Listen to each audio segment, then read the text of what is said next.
Our next step is to fill the sand filter buckets. Now, if you've already done that before you've traveled out in the field, that's cool, that's fine. That way you don't have to worry about that process. But for those who didn't, I just want to kind of show you what the filter looks like. It's just a bucket. It's got this platform that fits on the bottom, like so.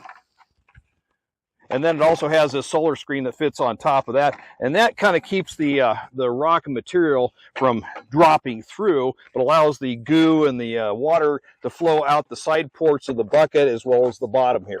So let's go ahead and get this filled up. I've got 1/4-inch sand and we got 1/8-inch sand to fill these 4 buckets. All right, so we're just going to gently pour in the sand so nothing shifts or falls over. We're going to just slowly add to it.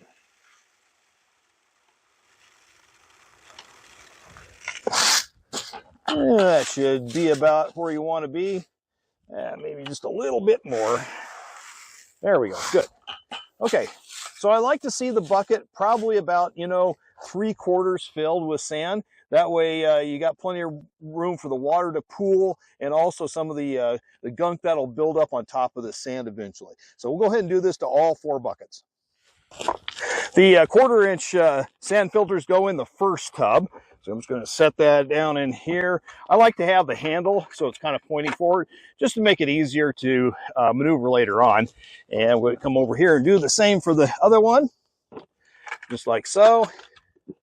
And we'll make some adjustments to them if we need to, but I like to have the 2 buckets close together as much as possible. And that's because the sieve that comes off the dewatering deck is going to flow down onto this. And I kind of want to have it fairly well centered, maybe to a little bit biased to the backside a tiny bit, but not by much. And we can always move these things around.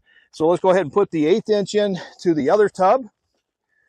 It's going to just drop right in there. And I like to have the handle out as well. And I just kind of like to get it so it's right over the spout. Same with this one. There we go, nice and easy. And that's where you want to be. So, I could have probably raised the tub up about another inch or 2, but, hey, that's okay. It'll work just perfect. The flow is going to come off of this spout, drop right into this sand filter, and go ahead and go through the process.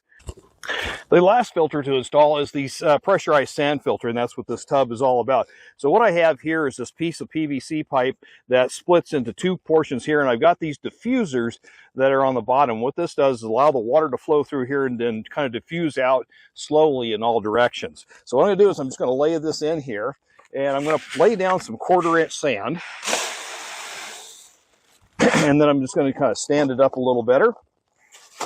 And just kind of push the sand around it. Now, the reason why I'm using 1/4-inch is that it allows the water that's flowing out of the diffusers to diffuse even more throughout the layer of sand before it starts to percolate up. Because on top of this, we're going to put the 1/16-inch sand, and that's what is going to be doing most of the filtering. So that way we want the water to flow through all the 1/16-inch sand matrix all the way up. So that way it captures as much suspended particles as possible. So I'm just going to add a little bit more sand just to kind of cover it up there a little bit. And yeah, it looks pretty good. And now we'll go ahead and get the 1/16-inch sand.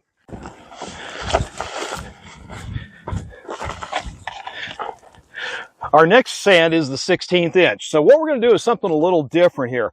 What I've got are these nylon bags that are typically used for brewing beer, okay? And we're going to put the 1/16-inch sand in these bags. That'll help keep control of them so they don't get out. They're fairly durable, and you can get these online. And this will hold the 1/16-inch sand a little better. And this comes with the gold rattler too when you get it. So you get a couple of these bags. So I'm just going to just scoop up a bunch of sand and just slowly fill these bags up. I'll probably end up filling up pretty much at least half the bucket in each bag. So we'll just kind of see how it goes here. There we go. Yeah, I think that should do it. All right. So now we got this bag full of sand, and we got a little drawstring here. We can just kind of pull that to help kind of close it off a little bit. So now we got good control of it. Now that we got our bags of sand, I'm just going to just gently drop these right in here. So gently fit them in here. And so what we're going to do is we're just going to kind of work it so that way the bags kind of wrap around the center pipe a little bit and start to fill in all the corners of the tub itself, okay? Because we want to so we're just going to kind of smush the sand around a little bit. And I say it's keeping maintained in the bags here. Make sure we fill in all the gaps. Now, you may not see it because the way the bag is sitting here, it's kind of hard to tell, but you know, we want it to seal everything as much as possible. And if you just kind of shake the sand around a little bit with your hand, you can kind of get it to fill in all the corners here. And that's what we want. Okay, and that's pretty much it.